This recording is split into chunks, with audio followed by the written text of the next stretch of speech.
سبحانك يا قدوس، أنت المنزه عن كل نقص والطاهر من كل عيب، الممدوح بالفضائل والمحاسن، الموصوف بكل كمال. قدوس في أسمائك، قدوس في صفاتك، قدوس في أفعالك.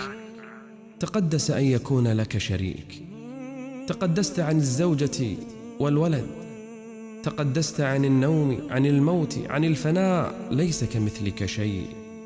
يسبح لله ما في السماوات وما في الأرض، الملك القدوس العزيز الحكيم. يا طاهر، يا مبارك، يا معظم، يا ممجد، يا سبوح، يا قدوس، يا من يسبح له ما في السماوات والأرض. تقدست عن الحاجات ذاتك، فسبحانك يا رب. أبحر يا الله في اسمك القدوس، فأجد أن روحي تسمو وتسمو، وأجدني حين أتأمل اسمك هذا أخجل من أن أعبدك عبادة فيها نقص، أو أقترب منك وأنا أحمل عيبا أو إثما.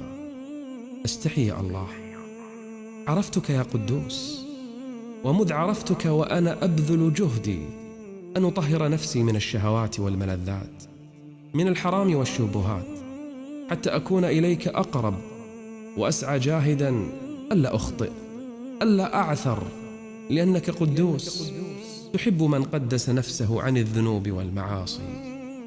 تقدست روحي بمعرفتك يا الله، وذقت طعم قربك، سمت همتي علك أن تطهرني من عيوبي، وأقبلت عليك روحي علك أن تمحو زللي. الله يا الله، الله يا الله، الله الله